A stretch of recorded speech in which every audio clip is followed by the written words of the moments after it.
L death note का frictional character भले ही क्यों ना हो, लेकिन डेथ नोट में अगर कोई कैरेक्टर है जिसने हमें सबसे ज़्यादा इम्प्रेस किया है तो वो एल है।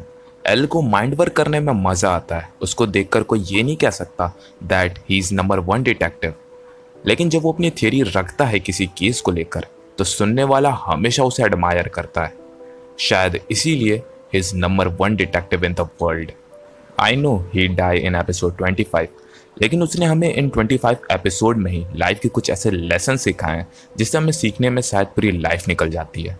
In other word, 5 rule of L. अगर आपने एल को नोटिस किया होगा तो आपने नोटिस किया होगा कि एल इजीली किसी पर भी ट्रस्ट नहीं करता।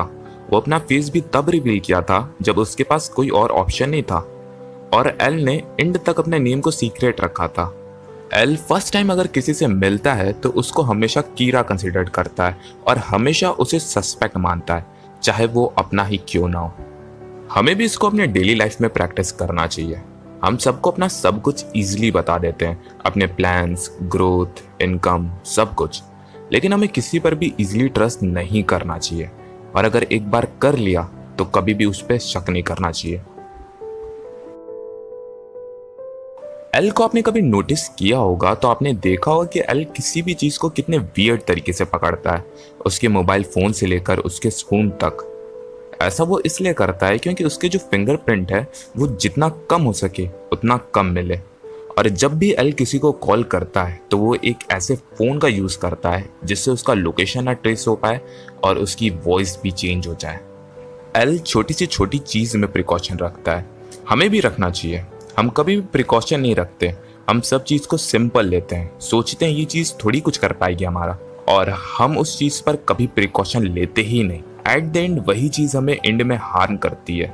सो just take precaution on even small thing. मैं ये नहीं बोलता एल की तरह हर चीज़ में precaution low, at the and he is an detective, but कुछ चीज़ों में हमें भी प्रिकॉशन लेना चाहिए। एल जिस तरह के अपीयरेंस में रहता है, no one can say that he has this level of intelligence. Hard to believe there are actually people like that. I think I like the little one on the right. What? You're so weird, Kyoko. Look at how he's dressed. Man, these two are total opposites. Yeah. This one looks like a sheltered genius who's been groomed for success his whole life. But the other one, as we embark on this new chapter in our lives, there's something not right about him. He's just freaking weird. This guy must be what they call a mad genius. Coming to the Toho entrance ceremony dressed like that? Unbelievable. Either he's crazy or he's just toying with us. L को देख के कोई ये नहीं कह सकता that he can fight, but जब light ने अटैक किया एल पर तब एल ने भी फाइट बैक किया with a martial art move, which tell us he also know martial art, but he never showed that to anyone. L कभी show off नहीं करता, he is too rich, but वो अपनी appearance बिल्कुल normal रखता है। जब वो कॉलेज पहुंचा तो everyone thought he is poor, but जब वो अपनी एक्सपेंसिव कार में बैठा then no one believed that he is rich. What an amazing car. A limousine? Well, That kid must come from some serious money. Plus he's at the top of the class? Where's the justice? L normal बैठने में comfortable feel नहीं करता, सो ही seat as he want. वो ये नहीं सोचता कि दूसरे इसके बारे में क्या सोचेंगे, he just do that thing which make him comfortable. और हमें भी इस रूल को फॉलो करना चाहिए। हमें भी वर्ल्ड को अपना ट्रू साइड दिखाना चाहिए, जैसे हम हैं, ना कि जैसे हम दिखाते हैं। We always do show off on little little thing. आप एल की बात छोड़ दो, जो बिजनेस लीडर हैं जिनके पास बहुत पैसा है वो भी कभी शो ऑफ नहीं करते, वो भी एकदम सिंपल लाइफ स्पेंड करते हैं। तब हम क्यों शो ऑफ करते हैं? एल की सबसे खास बात है कि वो हमेशा अपने डिसीजन पे भरोसा रखता है। जब लाइट कीरा के सस्पेक्ट से हट गया था और सब उसको इनोसेंट मान लिए थे, तब पर भी एल को अपने डिसीजन पे पूरा भरोसा था। जबकि लाइट को इनोसेंट प्रूफ खुद डेथ नोट के रूल्स ने किया था। सारे प्रूफ लाइट को इनोसेंट कंसिडर कर रहे थे। सब यही सोच रहे थे कि लाइट कीरा नहीं हो सकता, लेकिन एल को अपने ऊपर भरोसा था। वो जानता था उसका डिसीजन रॉन्ग नहीं हो सकता।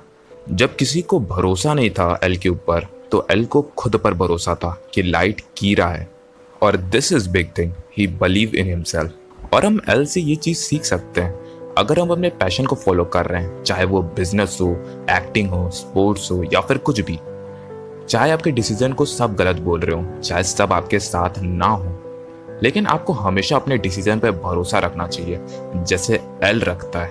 ही know that he can't be wrong. और इसी तरह आप भी कुछ करते हो, कोई डिसीजन लेते हो, तो आपको भी अपने डिसीजन पर बिलीव होना चाहिए that you can't be wrong. वो कहते हैं ना, you don't become what you want, you become what you believe.